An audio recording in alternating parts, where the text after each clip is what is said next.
बिस्मिल्लाहिर्रहमानिर्रहीम। अस्सलाम वालेकुम। आप देख रहे हैं अलिफ न्यूज़ और मैं हूं आपके साथ माजिद अली। शामिल करते हैं पाकिस्तान और दुनिया भर से ब्रेकिंग न्यूज़ हेडलाइंस।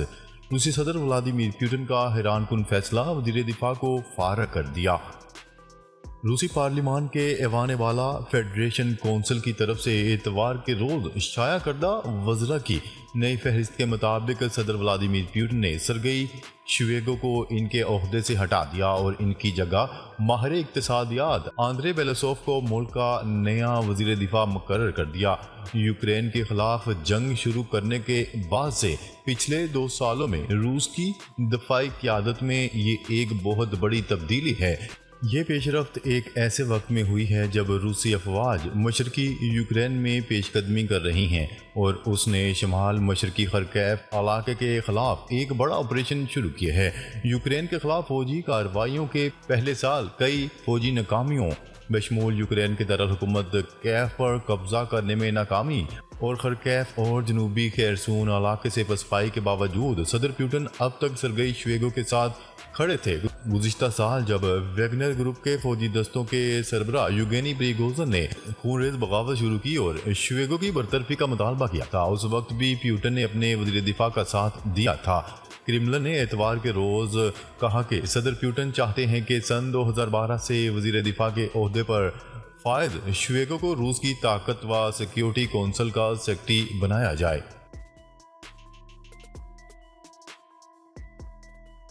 खबर के अगले हिस्से में बात करते हैं फ़लस्तीनियों की नस्ल कुशी। मिस्र का भी इसराइल के खिलाफ आलमी अदालत में फरीक बनने का ऐलान। तुर्किया और कोलंबिया के बाद मिस्र ने भी इसराइल के खिलाफ आलमी अदालत इंसाफ में फरीक बनने का ऐलान कर दिया। गैर मुल्की मीडिया की रिपोर्ट्स के मुताबिक इसराइल के खिलाफ गजा में फ़लस्तीनियों की नस्ल कुशी करने पर आलमी अदालत इंसाफ में घेरा मजीद तंग हो गया। तुर्किया के बाद मिस्र ने भी आलमी अदालत में जनूबी अफ्रीका की जानिब से दायर मुकदमे में पार्टी बनने का ऐलान कर दिया। आलमी अदालत इंसाफ में इसराइल के खिलाफ केस की दोबारा जल्द समाअत का इम्कान है। मिस्री वजारत खारजा ने अपने एक बयान में कहा है कि आलमी अदालत में फरीक बनने का फैसला गजा की पट्टी में फ़लस्तीनी शहरियों के खिलाफ इसराइली हमलों की बढ़ती हुई शिद्दत और दायरा कार के पेश नज़र किया गया है। इसराइली हमलों ने लोगों को नकल मकानी और अपनी ज़मीन छोड़ने पर मजबूर किया है, जिससे एक बेमिसाल इंसानी बहरान पैदा हुआ है। वाज़ेह है कि इससे कबल तुर्किया और कोलंबिया ने भी इसराइल के खिलाफ जनूबी अफ्रीका के मुकदमे में शामिल होने में अपनी दिलचस्पी जाहिर की थी। जनूबी अफ्रीका ने जनवरी में आलमी अदालत से इस्तदा किया है कि इसराइल गजा में नस्ल कुशी कर रहा है। आलमी अदालत इसराइल को गजा की पट्टी में अपनी फौजी मुहिम रोकने का हुक्म दे।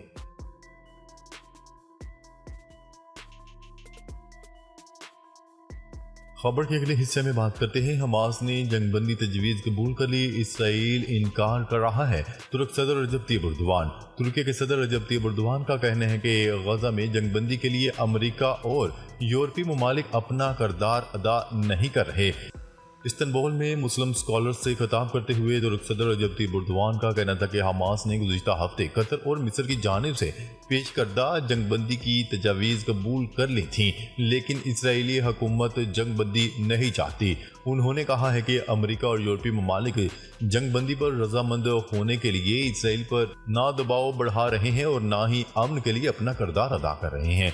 उनका कहना था कि हमास ने कतर और मिस्र की जानिब से एक पायदार जंगबंदी की जानिब एक कदम की तजवीज़ को कबूल कर लिया, लेकिन नेतन्याहू की हुकूमत जंग का खात्मा नहीं चाहती। नेतन्याहू ने इस तजवीज़ पर रद्द-ए-अमल दिया कि रफा में मासूम लोगों पर हमला कर दिया। इससे ये वाज़ेह हो गया कि कौन अमन और कौन मुज़ाकरात का साथ दे रहा है और कौन चाहता है कि झड़पें जारी रहें और मज़ीद खूनरेज़ी हो।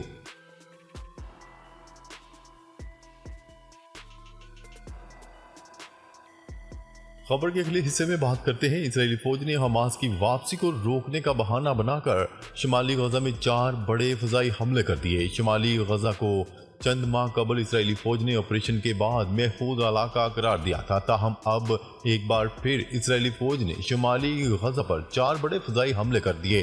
गैर मुल्की मीडिया की रिपोर्ट्स के मुताबिक इसराइली फौज का कहना है कि मकसद शुमाली गजा में हमास की वापसी रोकना है।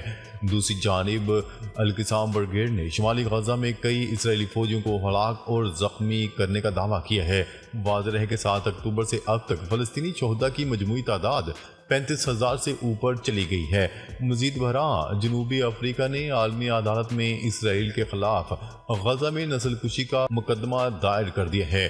तुर्की के बाद मिस्र ने भी इसराइल के खिलाफ फरीक बनने का ऐलान कर दिया है।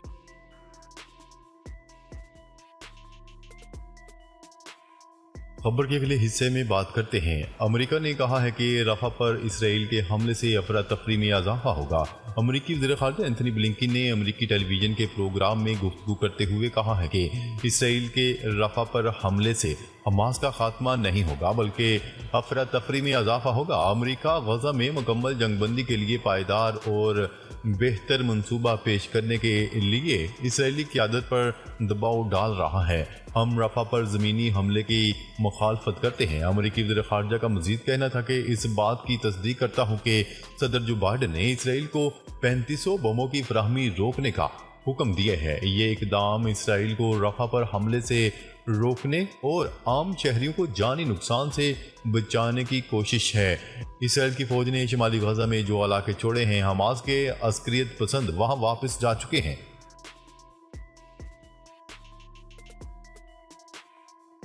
खबर के अगले हिस्से में बात करते हैं। आज़ाद कश्मीर में महंगाई के खिलाफ चौथे रोज भी हड़ताल, खाने पीने की अशिया की किल्लत। हड़ताल के बाद सब्जी, फ्रूट और दीगर ग़िज़ाई अजनास लाने वाली गाड़ियां मार्केटों तक ना पहुंचने के बायस खाने पीने की अशिया की किल्लत हो गई है, जबकि मेडिकल स्टोर्स भी बंद हैं, जिसकी वजह से शहरी अद्वियात के लिए परेशान है। आज़ाद कश्मीर में मोबाइल फ़ोन सर्विस और इंटरनेट सर्विस ताहाल बंद है। मोबाइल फ़ोन और इंटरनेट मज़ीद 2 रोज़ तक बंद रखने का फैसला किया गया है। आज़ाद कश्मीर हुकूमत ने आज भी तमाम तालीमी अदारे बंद रखने का फैसला किया, जबकि ज़िलाई दफ्तर भी बंद रखे जाएंगे। दूसरी जानिब 11 मई को मुजाहिरीन और पुलिस के दरमियान झड़पों के दौरान शहीद होने वाले सब इंस्पेक्टर की तदफीन कर दी गई है। पुरतशद्दद मुजाहिरों में पुलिस एहलकारों समेत 70 से ज़ायद अफराद जख्मी हुए हैं।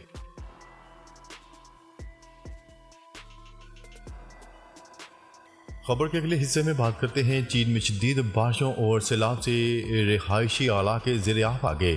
चीन के जनूब मगरबी इलाके में शदीद बारिशों और सैलाब से रहायशी इलाके ज़ेर-ए-आफ़ आ गए, जबकि लैंडस्लाइडिंग से सड़कें भी बंद हो गईं। बीजिंग से चीनी मीडिया का इस हवाले से कहना था कि शदीद बारिशों के बायस रहायशी इलाके ज़ेर-ए-आफ़ आ चुके हैं, जबकि सड़कों पर कई फीट पानी जमा हो गया है। चीनी मीडिया के मुताबिक कई मकामात पर लैंडस्लाइडिंग से सड़कें बंद हो गई, जबकि पानी में फंसे हुए लोगों को कश्तियों के जरिए निकालने के लिए कोशिशें जारी हैं। चीनी महकमे मौसमियात के मुताबिक चीन की जनूबी इलाके में अगले 10 रोज तक मज़ीद बारिशें होने का इम्कान है। दूसरी जानिब अफगानिस्तान के शुमाली सूबा बगलान में बारिशों ने तबाही मचा दी है। सैलाब में 300 से ज़्यादा अफराद जाँ बहक हो चुके हैं। गैर मुल्की मीडिया की रिपोर्ट्स के मुताबिक अफगानिस्तान में सैलाब से 300 अफराद जाँ बहक, जबकि सैकड़ों लापता हो गए हैं और 1500 मकानात तबाह हुए।